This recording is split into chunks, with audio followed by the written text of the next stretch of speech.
All right, hello and good afternoon to all of you, organizers, speakers, moderators, and attendees. I'm Tahani Nassar, a communication arts lecturer at the Lebanese International University, and I'm the co-founder and director of DAR, the Creative Hub, which is a creative writing school and a publishing house in Beirut, based in Beirut, Lebanon. I will be serving as the moderator for panel 5, titled Counter Narratives of Palestine, Storytelling, Exhibition, and Community Archiving. Now, this panel brings together three rich and promising contributions.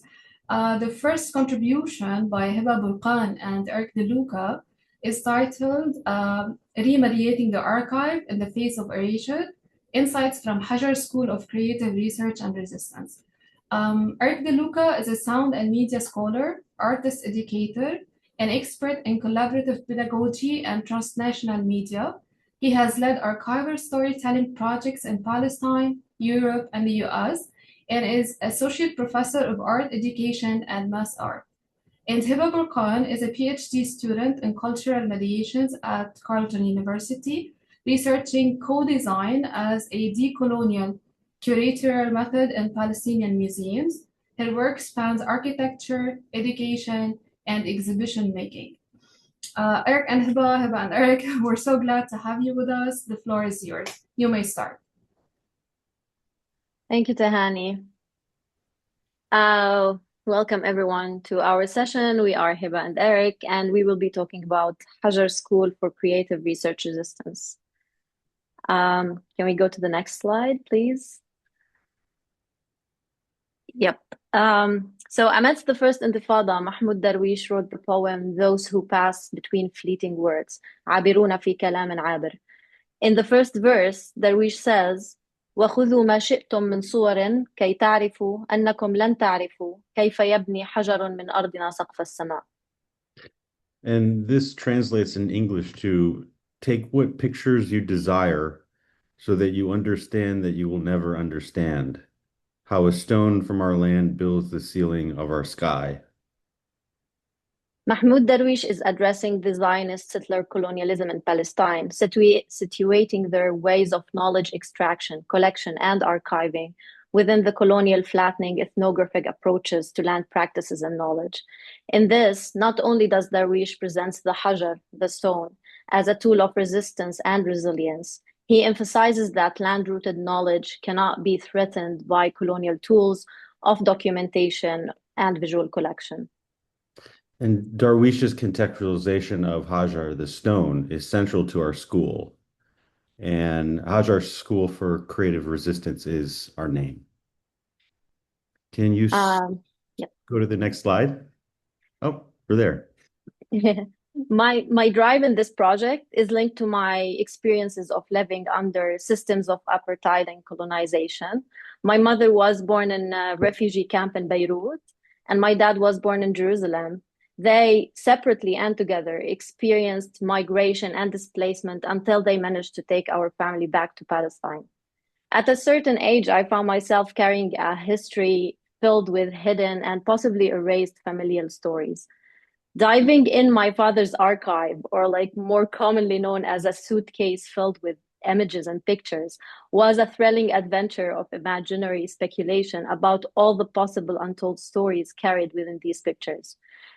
That formative process of identity making, alongside my cultural practices in architecture, dabke, and exhibition design, informed my contribution to Hajar as a place where artistic remediation of familial and personal memories inform collective narratives. And as Tahani said, I'm currently pursuing my PhD in cultural mediations, focusing on decolonization and curation in the context of Palestine. Next slide, please. And my work at large begins with a pretty contradictory moment. In 1935, my grandmother escaped Nazi Germany and found refuge in British Mandate Palestine. And her survival made my life possible, but it was intertwined with another people's dispossession. And questions that emerge here are what happens when histories confront one another, and how can remembrance hold these tensions without collapsing into erasure?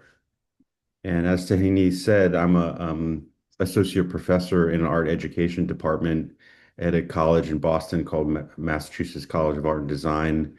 And my work responds to places, and as a musician, I'm really thinking about sound and archives and community. And I spent some time in Palestine working with artists, archivists, and delegations committed to resisting erasure. And a really central theme in my work is something that Michael Rothberg calls multi-directional memory, which is an approach to memory, not zero sum, but reparative. And this commitment underlies our work. Next slide, please.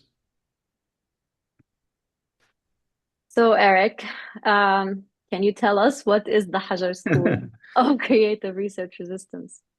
So it's a hybrid interdisciplinary counter school grounded in family and community archives.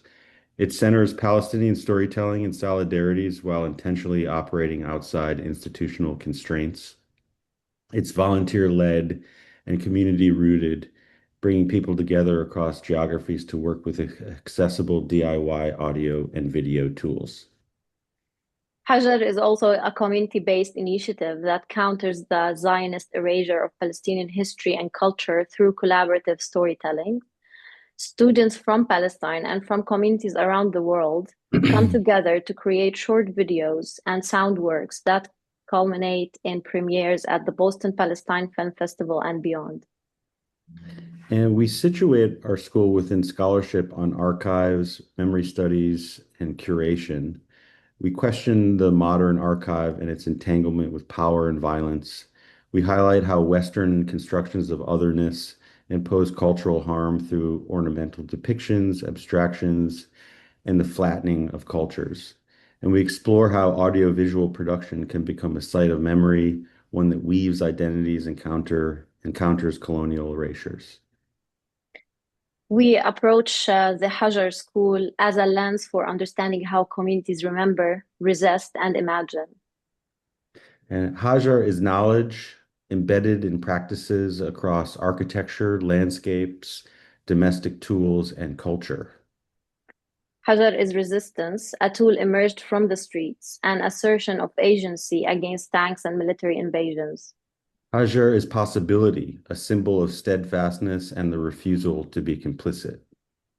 And Hajar is memory. It holds the imprints of stories, migrations, and losses carried across generations. So how do we achieve that? Can we go to the next slide, please? We achieve that through workshops, dialogue, and collaborative experimentation. We support participants in transforming personal and family archives, which may include photos, home videos, recipes, oral histories, and other documents into short audio-visual pieces. These projects remediate memory, challenge dominant portrayals of Palestinian life, strengthen transnational solidarities, and create space for individuals and communities to narrate histories on their own terms. In our curriculum, we foreground Saidiya Hartman's method of critical fabulation, which recenters silenced and erased voices within archival histories of trauma. We look at Jumana Manna''s films, such as A Sketch of Manor, Alfred Roch's Last Massacred, as an example of how archival remediation through filmmaking can challenge representation of Palestinian cultural life. We engage also Youssef Srouji's film, Three Promises, which addresses the marginalization of Christian voices within narratives of Palestinian resistance during the Second Intifada. Who participates in Hajar? Our community includes a transnational network of artists, students, educators, and organizers, Palestinians and non-Palestinians, who bring diverse experiences of occupation, displacement, censorship, and solidarity. Participants have joined us from Birzeit University, MassArt, Rhode Island School of Design, and others. We also collaborate closely with the Khalil Sakakini Cultural Center in Ramallah, whose commitment to community-led cultural work aligns deeply with our mission. Together, these partners help shape the school's clusters, conversations, and collaborative processes, forming a living, evolving ecosystem of shared memory and creative resistance. And we invite a rotating group of guests who offer presentations and support participants' audiovisual work. And during our last workshop in 2025, our guests included a Q&A with Three Promises director Yusuf Saroji, storyboarding with design instructor Birzet Hiba. We explored narrative development with writer Wassam Al-Kurdi, and we explored DIY audiovisual storytelling with the artist Cam Granger. And we had a really wonderful session with Michael Maria, who's the director of the Boston Palestine Film Festival. Next slide, please. Now to the exciting part. We want to tell you about fragments, maqata'. It's one of the short videos that were created during the 2025 Hajar workshop. The film is done by one of our clustered teams, Lina, Jessica, Amal, Idris, and Zoe, who hold different identities and work from different geographies. The video follows the stories of women in their lives confronting loss and absence with resilience and memory. Moving through family photographs, written recipes, stones, and everyday gestures, the video reveals how small details become testimonies of love and how bonds remain alive despite rupture. And this video, Fragments, premiered this past October at the Boston Palestine Film Festival. Enjoy.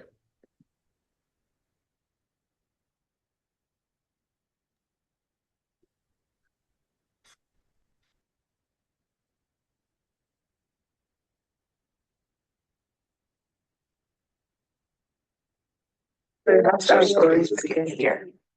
5 women, 5 fragments.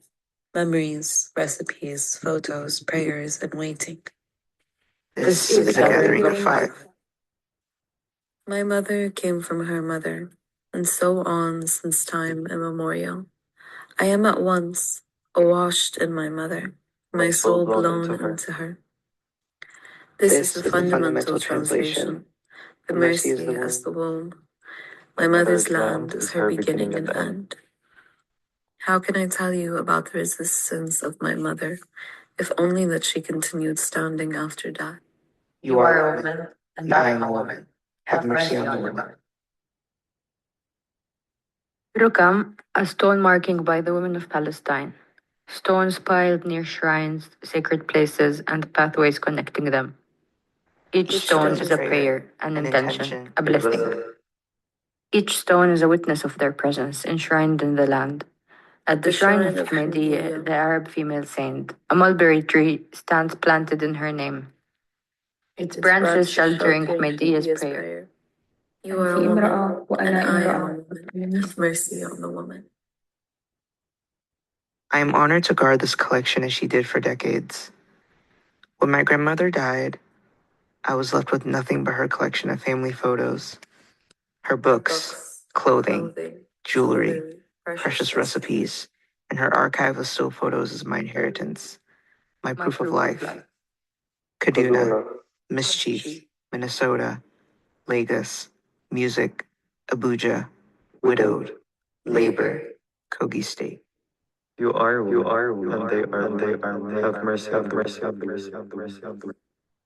جدتي بعد 23 عاما ابنها مسجون في سجون الاحتلال 23 عاما من الفقد قصة حياته تروى من خلال كل صورة له رغم محاولة الاحتلال المستميتة لمحو أثره إلا أنه حي نحمله معنا وفينا رسائلها وذكرياتها رغم أنها لم تصل إليه أبدا ظلت تحافظ على الرابطة بينهما رفضت أن تنكسر تحت قسوة الفصل القسري كانت تطهو له ما يحب وتحفظه في تفاصيل حياتنا اليومية كانت تنتظر دون أن تغير الشعارات أو الضجيج أي اهتمام. You are a woman, and I am a woman. Have mercy on the woman. My grandmother's handwritten recipes, the stories of my family, the lush of the harvest. We are nourished, sustained, and held. Displace us, and we still know the turn of the seasons better than them. We are telling you our passage of time is a marker of love, of its labor. We wait for rain, for return, for justice. 23 years in prison. We imagine our returns. Memory and imagination blossoming our possibilities. We will live our returns. Witness, Kaduna, Mischief, Minnesota, Lagos, Music, Abuja, Widowed, Koshi Labor, Kogi State. Here is the translation. We hold the memory. It It lives in us, and we in it.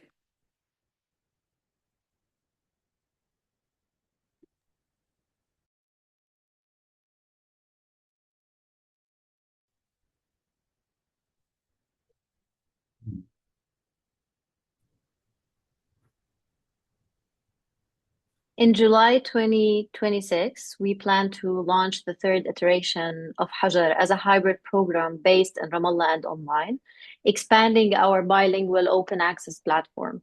We hope to offer participants micro grants, translation support, and a curriculum toolkit for self-directed collaborative work. We are also excited to develop a structure where we invite back participants from previous years so that each cohort can build on the last, strengthening an evolving network of artists, archivists, and cultural workers.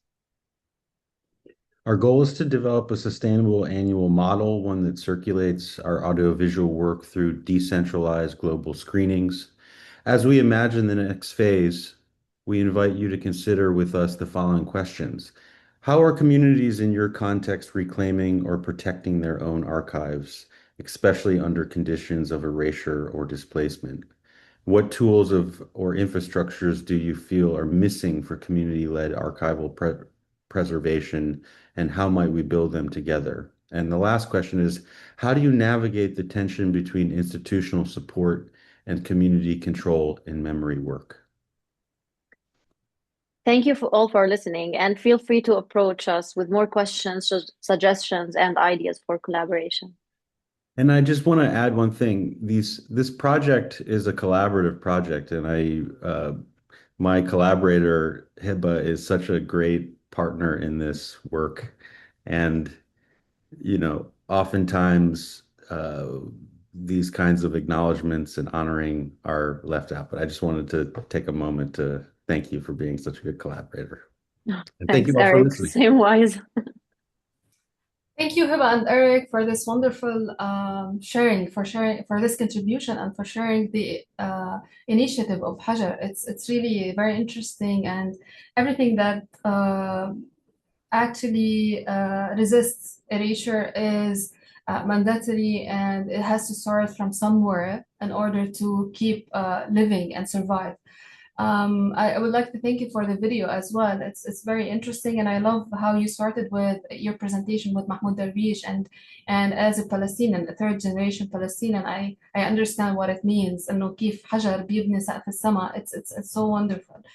Okay, it's a quick reminder to all of you that the questions will be أكيد all the questions, if we have questions in the chat, are highly valuable and will be addressed at the last segment of this panel. So thank you again. I think we need to move to the second contribution. It's with Hala Alnaji. Hala, are you with us?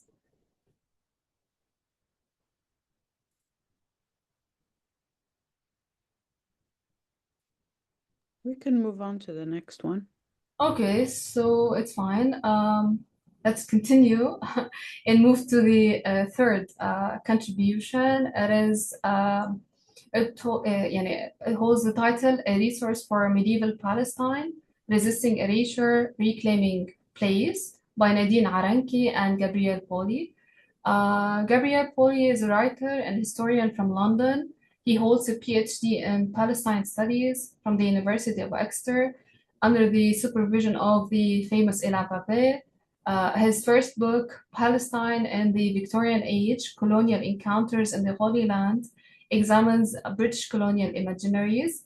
He currently serves as a consultant on the Medieval Palestine Project at Queen Mary University of London. And Nadine Aranki is a curator and community organizer from Ramallah, currently based in London. She holds a BA from Carleton University and a master's degree from the University of London. And also, she works as a consultant on the Medieval Palestine project at Queen Mary University of London. Nadine and Gabriel, we're so happy to have you with us today, and please, you may start. Thank you, Tahani. Thank you, everyone, for joining us today. This project, which we're co-producing with Queen Mary University of London, comes in a very important time, as we heard from the presentations yesterday and today. The Zionist occupation keeps erasing Palestinians, keeps erasing our cultural heritage, and it's been important more than ever to keep documenting and providing digital tools. And we learned from our colleagues from Gaza a lot on that. It is this our project on medieval Palestine, or the Islamic period, is specifically important because there is little known, and there's a systematic it is systematically erased by the Zionist state, and it is ignored. And what we're trying to do is to bring that period into life and make it more accessible by looking into community narratives as well as research, which Gabriel will tell us more about. And yeah, most people don't know much about this period or the cultural heritage from this period. That's why we decided, alongside our also like co-researchers, to develop a website about the topic. I will hand it over now to Gabriel. Thank you so much, Nadine, and thank you again, everyone, for attending our presentation. Nadine has done a good job of introducing why we felt the project was so necessary. I'll move on to talk about the details of the project next. Just to say that this photograph was taken earlier this year. It's in one of the two sites that we're beginning the project with, which is a depopulated Palestinian village called Zakaria, which is southwest of Jerusalem. And yeah, we'll talk more about that in a second. So to move on, the project, it's based at Queen Mary University of London. There are two lead researchers, one of whom is based at Queen Mary. His name is Yosef Rappaport, and he's an expert on the Mamluk period in the Arab world and in Palestine specifically. The other lead researcher is based in Palestine. His name is Tawfiq Adli, and he is an expert particularly in Lid, which is his city, but also the similar period in archaeology in Palestine.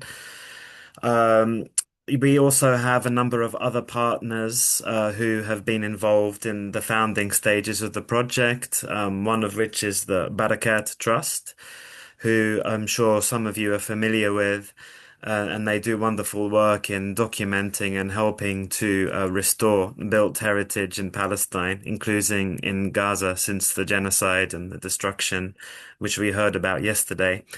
And also the Victoria and Albert Museum, and there's a number of other partners.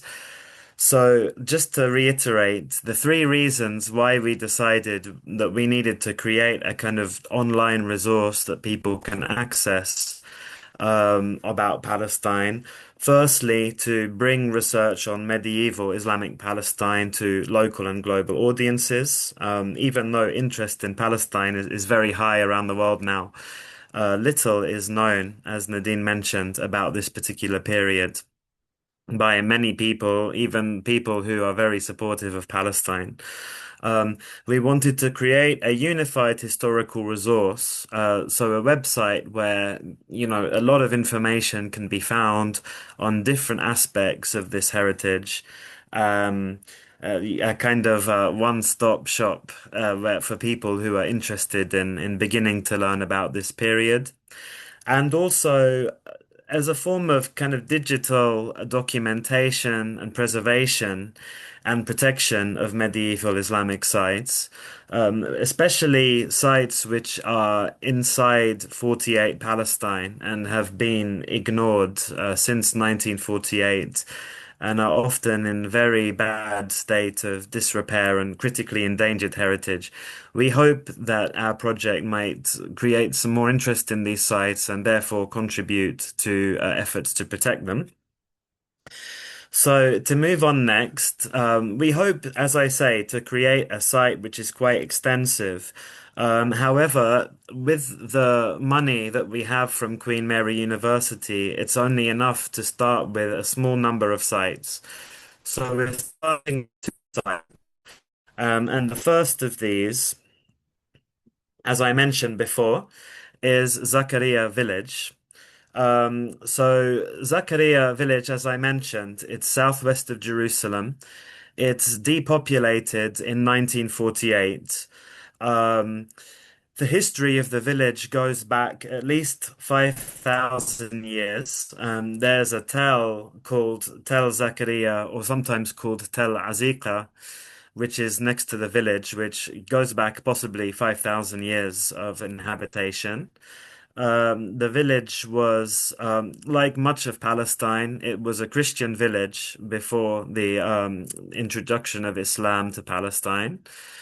It's actually on the map of the Madaba mosaic map. It's included on there. And it was a site of pilgrimage because the village was associated with the Old Testament prophet of Zechariah.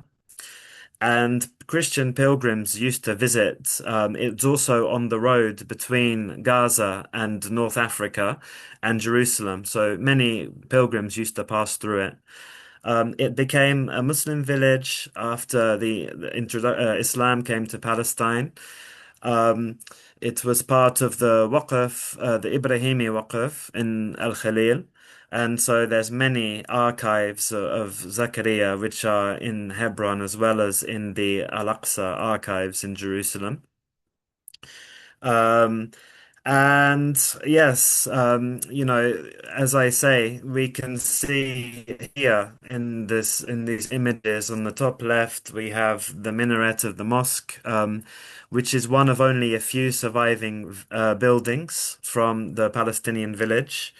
Nearly all of the houses were destroyed after 1948 and replaced with modern Israeli buildings.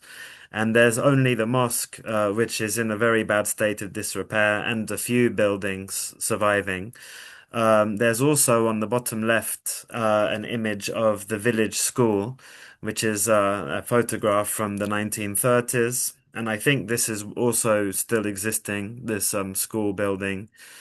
And there's also a map there of how the village appeared in the British Mandate era before it was depopulated. Some of the residents from the village went to Ramla first. They became internally displaced. Some of them also went to Jerusalem, and the majority went to the Heysha camp in the West Bank. So that's the first of the 2 sites. The second site we want to focus on is the Mamilla Cemetery, which is in Jerusalem. A wonderful site. The history goes back possibly to before the Islamic era, but it became, a site for Jerusalem's Islamic elite particularly after the expulsion of the Crusaders. And it's been used for centuries. And you see here some of the graves. So, for example, in the top right, there is the tomb of Al-Kubaki, who worked for the Mamluk Sultan Baybars. Again, it's a very threatened site, and a huge amount of damage has been done to the cemetery since 1948. It's in West Jerusalem, so under total Israeli control since the Nakba. The graves have been moved. Very few of the graves are in their original position. They've just been kind of scattered around at random. Other graves have been destroyed, particularly as you see in the bottom right, something ironically called the Wiesenthal Museum of Tolerance, which is an Israeli museum which opened in 2023. And hundreds of graves in Mamilla Cemetery were destroyed, and no one even knows what was done to the contents of those graves during the construction of this so-called museum on part of the site.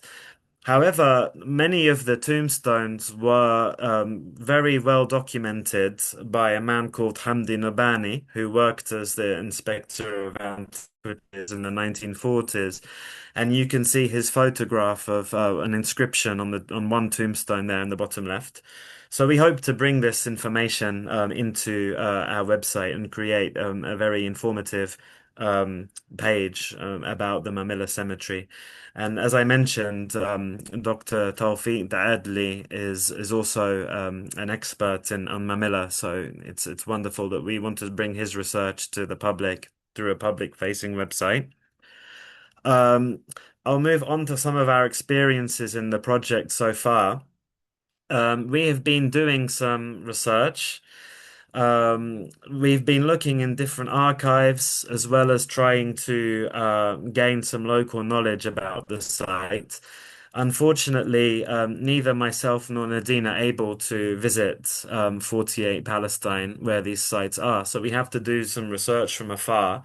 One place we went to, somewhere that may be familiar to some of you, the Palestine Exploration Fund archives in London, which has some interesting material on Zakaria, because the Palestine Exploration Fund did an archaeological dig in Zakaria in 1898.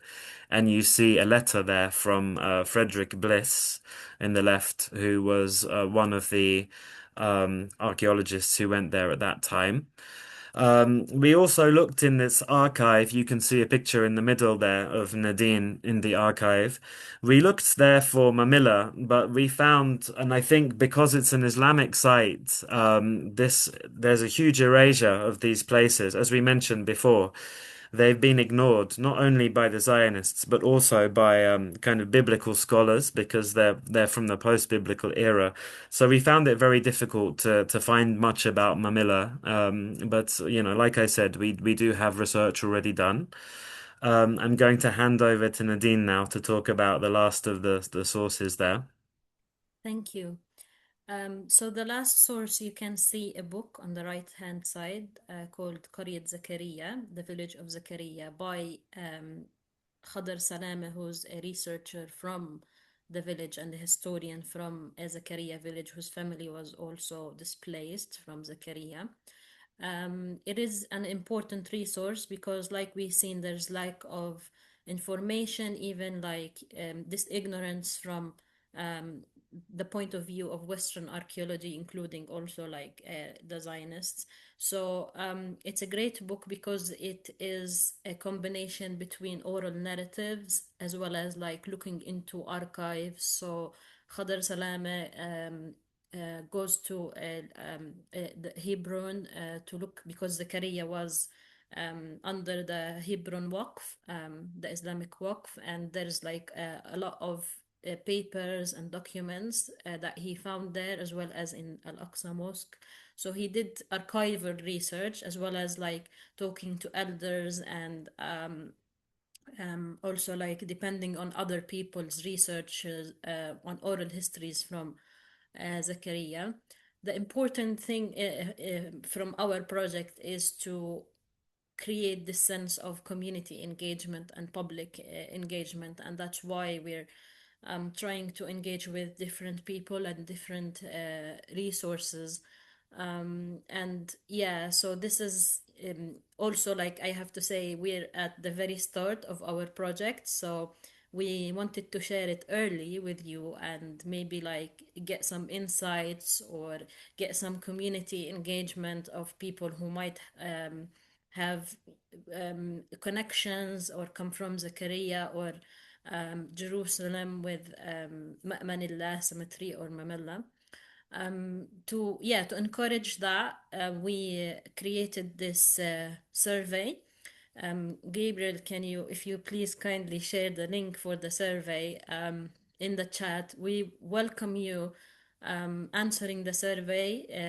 It will help us kind of co-produce this with more people. So not only us reaching out to people who are connected to Zakaria, who are from Palestine or connected to Jerusalem and the Ma'man al-Cemetery, but also for the wider audience to engage. It's only 9 questions. You can submit your voice as well if you're in a rush and you just want to kind of like engage quickly.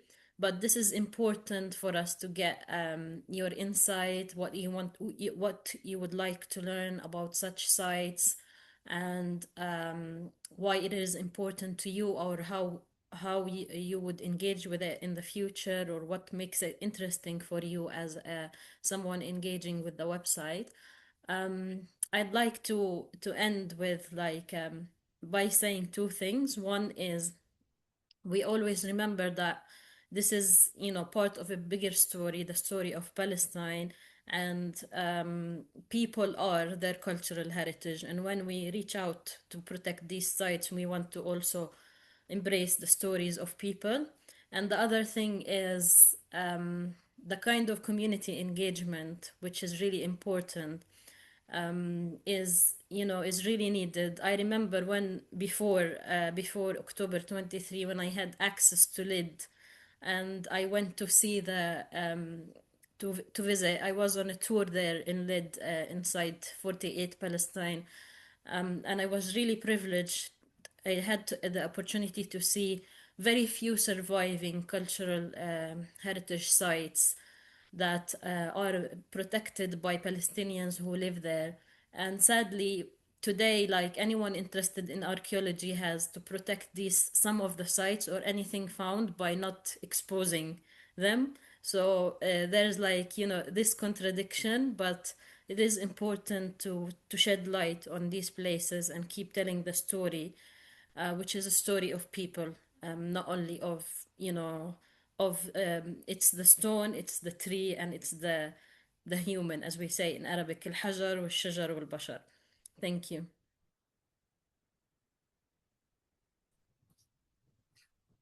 Thank you, Nadine, and thank you, Gabriel. Gabriel, is there anything else you would like to add?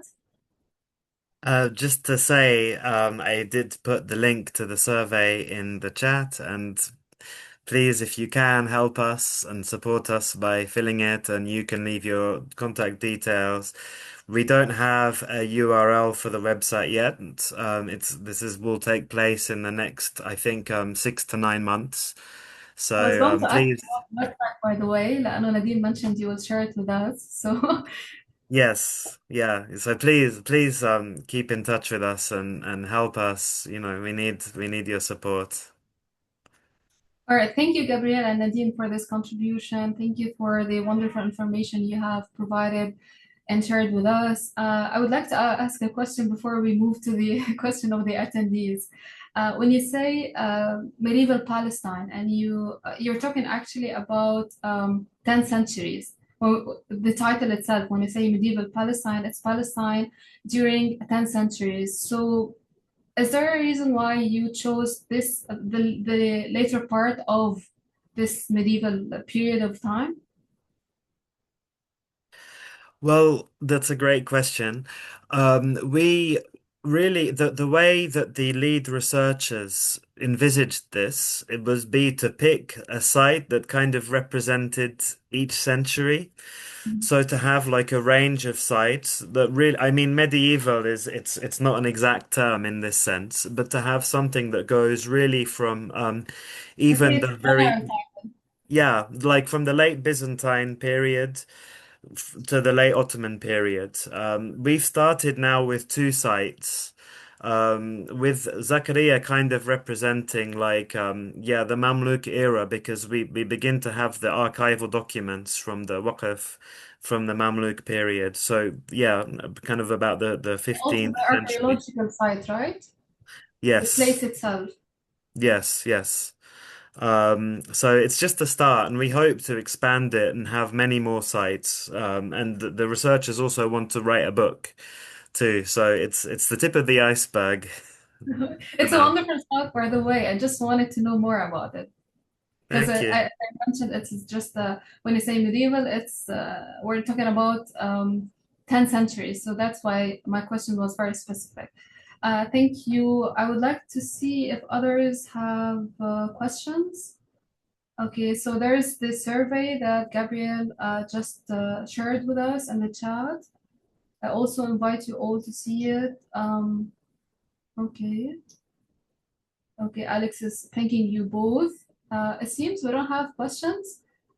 Would anyone like to say anything?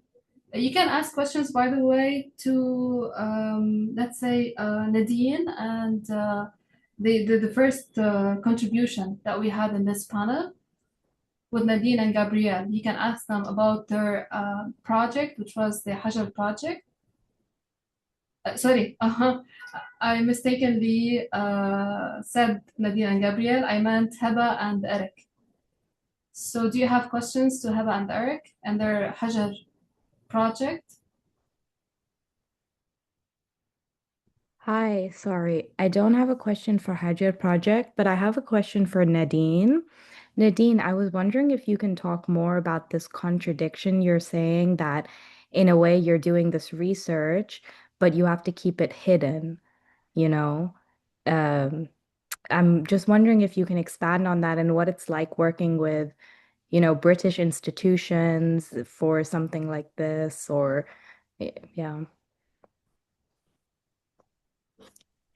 Thank you for your question. I think, yeah, working with a British institution, in a way, it's a privilege because you get access in a way to do things that you might have not been able to do if you were in a Palestinian institution, sadly. So that is one side of it. And I think to balance that, as people who work in the field, like we have to ask ourselves this question of, is this going to do harm for the community or the people we're working with or the sites, or is it gonna bring like positive attention to it? So I think it depends. Like with these tours that I was just a participant on that tour. This information was shared with a closed number of people who are, politically on the right side of history and who understand the tensions and what should be shared and what shouldn't be shared and like kind of trusted. But with that, like you have to be careful and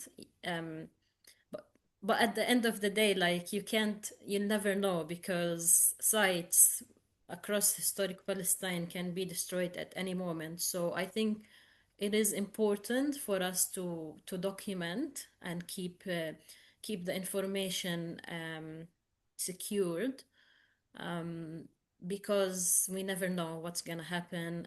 A lot of these sites might collapse. Like the Zakaria Mosque is a very delicate building. So now is like the time to like go there and try to document as much as possible.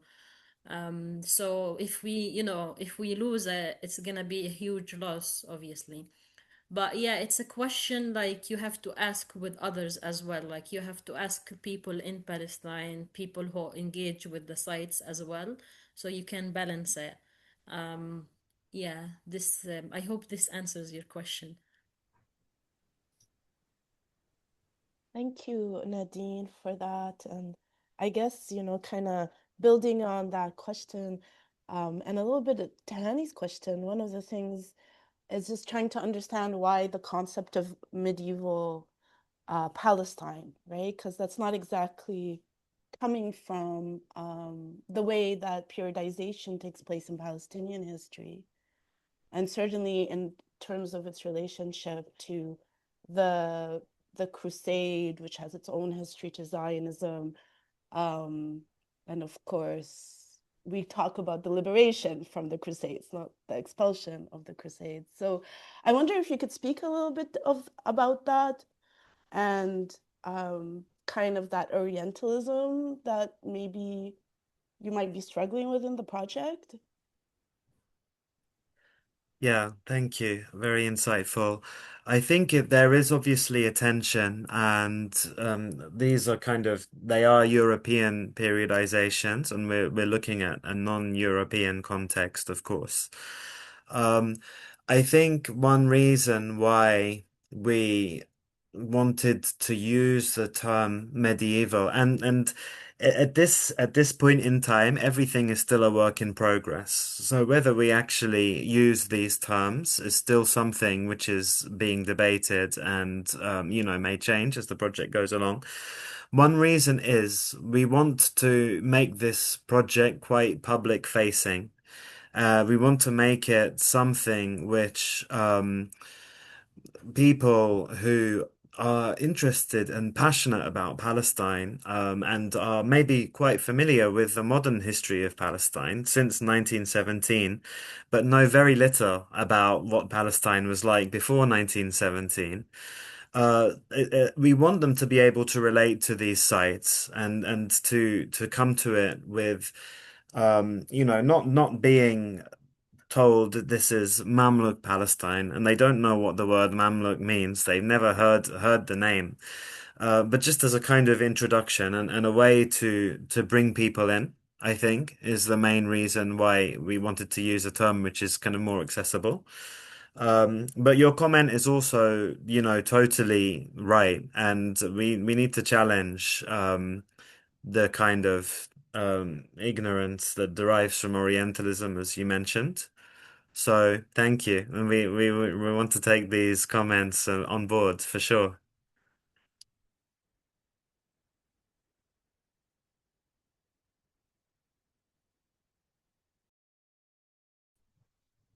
Okay, there is a question in the chat from Kamala. She says, this question for Heba and Erik. I wonder how this creative community work with memory engages with those people with memory loss, age, and or trauma related. This is a complex question. Yeah, we actually work in a very fluid, iterative process. So whatever way in which the students or the participants feel like they need to engage family members or community members in their work, they eventually find the way that best fits their needs and the community's culture and interactions. So we've never had I don't have a specific example in my mind in relation to engaging with people with memory loss. Erik, is there anything that pops up? The first thing that comes to my mind is I remember during our last workshop, I had a conversation with one of the students about this, our participants. We tried to not call them students because we learn a lot from them.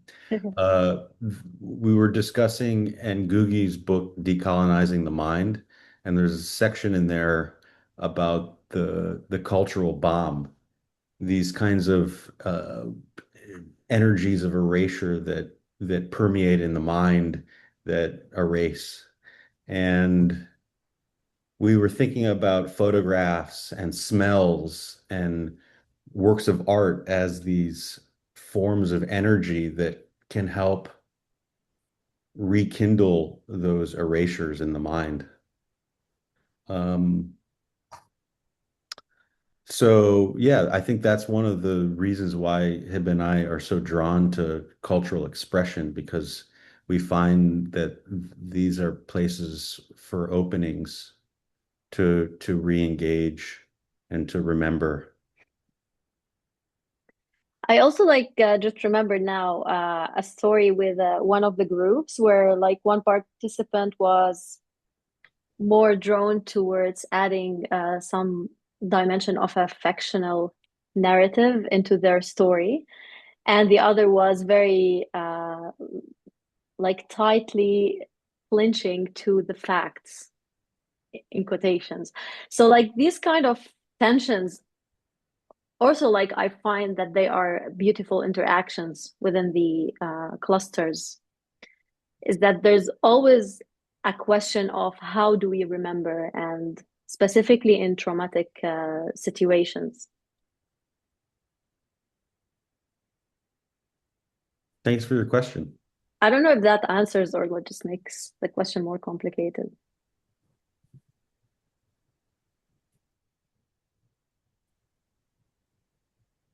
All right, there is another question that follows the previous one. Amy is saying, I was wondering if there is any work your community does with children's memory and experiences.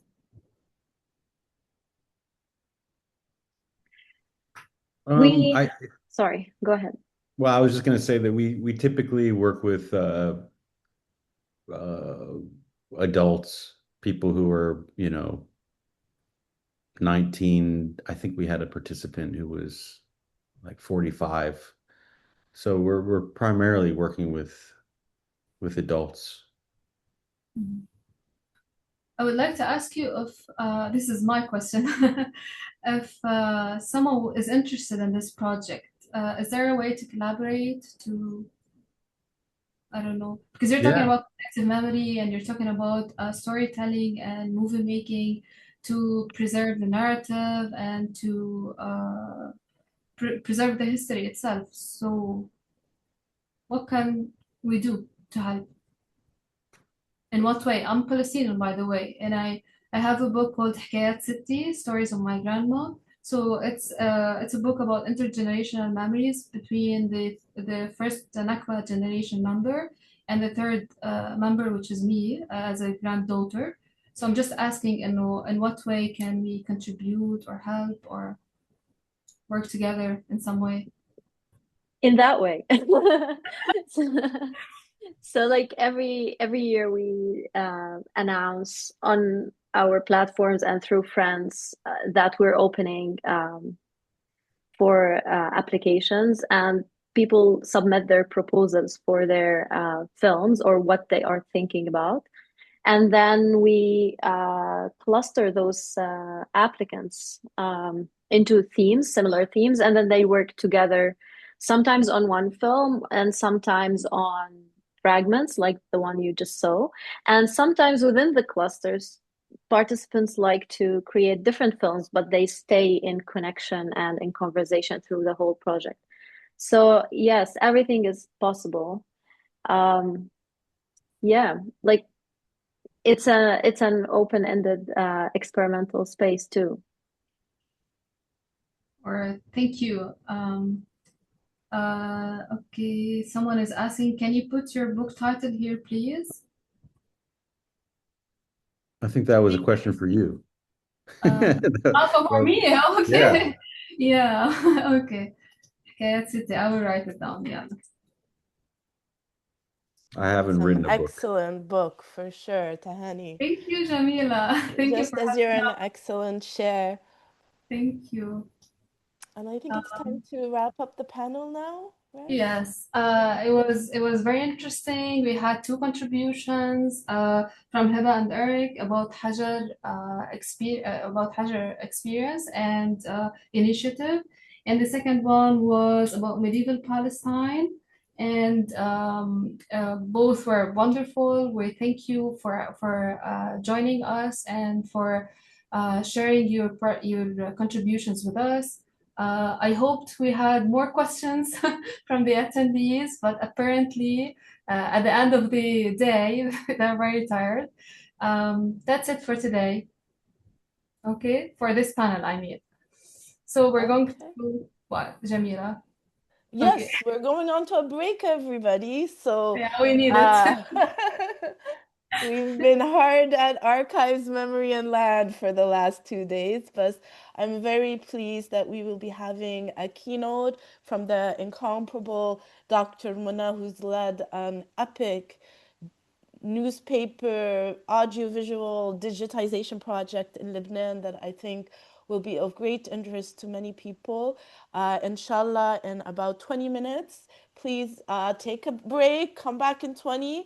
With all of our keynotes, there's also Arabic English interpretation. So راح يكون الكينوت بالعربي وبالإنجليزي موجود الاثنين مع دكتورة منى كنعان من الجامعة اللبنانية.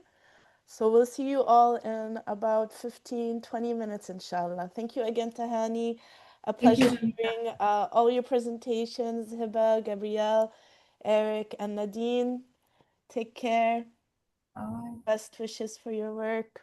We'll see you all in a while. Thank you. Thank you all. Thank you, Heba.